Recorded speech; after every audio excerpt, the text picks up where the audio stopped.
ఉమ్మడి మెదక్ జిల్లాలో ఈరోజు ప్రధాన వార్తలు ఈ విధంగా ఉన్నాయి. సిద్దిపేట జిల్లా వార్తలు వచ్చేసరికి సిద్దిపేట జిల్లా వ్యాప్తంగా ఈరోజు అంతర్జాతీయ యోగా దినోత్సవాన్ని ఘనంగా నిర్వహించారు. సిద్దిపేటలోని బాలికల జూనియర్ కళాశాల మైదానంలో జరిగినటువంటి యోగా దినోత్సవంలో జిల్లా కలెక్టర్ హైమావతి పాల్గొన్నారు.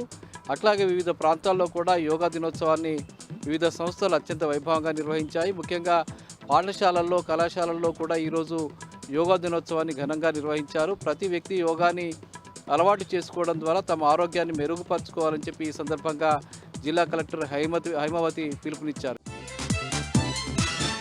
ఇక అటు గజ్వేల్ నియోజకవర్గంలోని గౌడపోచమ్మ సాగర్ ప్రాజెక్టు వద్ద ఈరోజు బీఆర్ఎస్ పార్టీ నాయకులంతా కలిసి పెద్ద ఎత్తున సంబరాలు జరిపారు. ముఖ్యంగా కాళేశ్వరం ప్రాజెక్టు ప్రారంభమై 6 సంవత్సరాలు పూర్తయిన సందర్భంగా ఎఫ్డీసీ మాజీ చైర్మన్ నియోజకవర్గ ఇన్ఛార్జ్ వంటేరు ప్రతాప్ రెడ్డి, అట్లాగే బీఆర్ఎస్ పార్టీ నాయకులు మాదాసు శ్రీనివాస్ తదితరుల నేతృత్వంలో పెద్ద ఎత్తున ఉత్సవాలు జరిగాయి. అక్కడ కొండపోచమ్మ సాగర్ ప్రాజెక్టు వద్దకు పెద్ద ఎత్తున వెళ్ళినటువంటి బీఆర్ఎస్ పార్టీ నాయకులు కార్యకర్తలు గోదావరి జలాలకు పూజలు చేసి ఆ గంగమ్మకు ప్రత్యేక పూజలు చేశారు. ఇక ఈ సందర్భంగా వంటేరు ప్రతాప్ రెడ్డి మాట్లాడుతూ ముఖ్యంగా కాళేశ్వరం ప్రాజెక్టు నిర్మాణం ద్వారా ఈ ప్రాంతమంతా సస్యశ్యామలమైందని, కేసీఆర్ దూరదృష్టికి ఈ ప్రాజెక్టు నిదర్శనంగా ఉందని, ముఖ్యంగా రైతుల సమస్యల్ని పరిష్కరించడంలో కేసీఆర్ చూపినటువంటి చొరవ మరే నాయకుడు చూపలేదని చెప్పి ఈ సందర్భంగా ఆయన చెప్పడం జరిగింది. ఇక్కడే ముఖ్యంగా ప్రొఫెసర్ జయశంకర్కు సంబంధించిన వర్ధంతి ఉత్సవాన్ని కూడా బీఆర్ఎస్ పార్టీ నాయకులు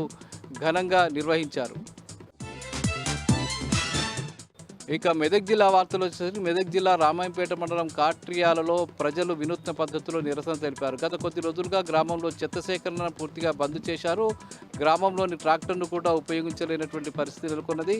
రాష్ట్ర ప్రభుత్వం సరైనటువంటి నిధులు విడుదల చేయకపోవడం ఫలితంగా ట్రాక్టర్ వినియోగించి చెత్త సేకరణ చేయాల్సిన సిబ్బంది పూర్తిగా దాన్ని బంద్ చేసిన నేపథ్యంలో చెత్త పేరుకుపోయినటువంటి నేపథ్యంలో గ్రామస్తులంతా కలిసి చెత్త పుట్టలతో నిరసన వ్యక్తం చేశారు. చెత్త సేకరణ లేకపోవడం వల్ల గ్రామంలో అంటువ్యాధులు ప్రబలుతున్నాయని చెప్పి వాళ్ళు ఈ సందర్భంగా నిరసన వ్యక్తం చేయడం జరిగింది.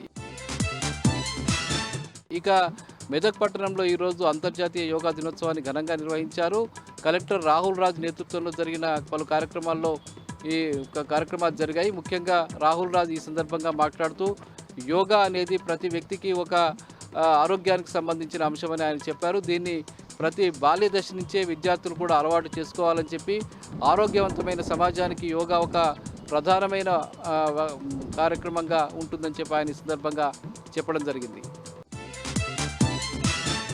ఇక సంగారెడ్డి జిల్లా వార్తలు వచ్చేసి సంగారెడ్డి జిల్లా జిన్నారంలో ఈరోజు పెద్ద ఎత్తున మహాధర్నా జరిగింది. రైతుల మహాధర్నా కార్యక్రమానికి మాజీ మంత్రి హరీష్ రావు వచ్చేసి ప్రసంగించారు. ముఖ్యంగా పటంచెరు నియోజకవర్గానికి సంబంధించిన 4 మండలాలకు సంబంధించిన 27,000 మంది రైతులకు రైతు భరోసాని రేవంత్ రెడ్డి ప్రభుత్వం నిలిపివేసిన నేపథ్యంలో రైతులంతా పెద్ద ఎత్తున ధర్నా నిర్వహించారు. ఈ కార్యక్రమానికి హరీష్ రావు ముఖ్య అతిథిగా హాజరయ్యారు. ఈ కార్యక్రమంలో Sangareddy MLA Chinta Prabhakar, Zaheerabad MLA Manikrao, Narsapur MLA Sunitha Laxma Reddy, MLC యాదవరెడ్డితో పాటు పలువురు బీఆర్ఎస్ పార్టీ నాయకులు పాల్గొన్నారు.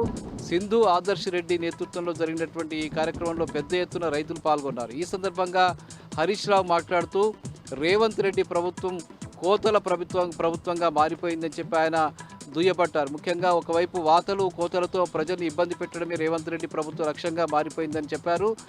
పటంచెరు నియోజకవర్గానికి సంబంధించిన రైతులతో పాటు ఔటర్ రింగ్ రోడ్డు లోపల ఉన్నటువంటి 2 లక్షల మంది రైతులకు తక్షణమే రైతు భరోసా కనుక విడుదల చేయకపోతే ప్రభుత్వాన్ని పూర్తిగా దిగ్బంధం చేస్తామని ఆయన చెప్పారు. ముఖ్యంగా హైదరాబాద్ ఔటర్ రింగ్ రోడ్డు దిగ్బంధం చేసి పెద్ద ఎత్తున పోరాటం చేస్తామని చెప్పారు.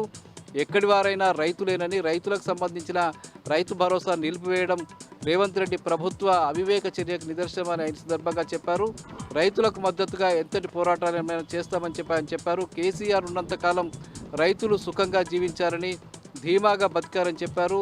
రేవంత్ రెడ్డి ప్రభుత్వం వచ్చిన తర్వాత రైతుల జీవితాలు మసిబారిపోయాయని చెప్పి ఈ సందర్భంగా హరీష్ రావు చెప్పడం జరిగింది. ఇక గుమ్మడిదల మండలంలో ఈరోజు 137 రోజు కూడా పెద్ద ఎత్తున డంప్ యార్డుకు వ్యతిరేకంగా ఆందోళన కొనసాగింది. నల్లవెల్లి, ప్యారానగర్ ప్రాంతానికి సంబంధించిన ప్రజలు 137 రోజులుగా డంప్ యార్డుకు వ్యతిరేకంగా ఆందోళన చేస్తున్న విషయం తెలిసిందే. ఈరోజు కూడా 2 గ్రామాలకు సంబంధించిన ప్రజలు నిరాహార దీక్ష చేపట్టారు. రేవంత్ రెడ్డి ప్రభుత్వం మొండి వైఖరి విడనాడి తమ ప్రాంతంలో ఏర్పాటు చేయబోతున్నటువంటి డంప్ యార్డుని రద్దు చేసుకోవాలని చెప్పి వాళ్ళు డిమాండ్ చేశారు. లేని పక్షంలో పెద్ద ఎత్తున ఆందోళన చేపడతామని వాళ్ళు హెచ్చరించారు. ఈ ఉద్యమానికి పోరాటానికి అఖిలపక్ష నాయకులు మండలానికి సంబంధించిన వివిధ పార్టీల నాయకులు కూడా సంపూర్ణ మద్దతు ప్రకటించి పోరాటంలో పాల్గొంటున్నారు. ఇక సంగారెడ్డిలో కూడా ఈరోజు అంతర్జాతీయ యోగా దినోత్సవం అత్యంత వైభవంగా జరిగింది. తారా డిగ్రీ కళాశాలలో జరిగినటువంటి యోగా దినోత్సవంలో కలెక్టర్ ప్రావీణ్యతో పాటు పలువురు అధికారులు పాల్గొన్నారు. ఈ సందర్భంగా విద్యార్థులను ఉద్దేశించి ఆమె మాట్లాడారు. యోగా అనేది ఆరోగ్యవంతమైన సమాజ ఏర్పాటుకు దోహదం చేస్తుందని ఆమె ఈ సందర్భంగా చెప్పడం జరిగింది.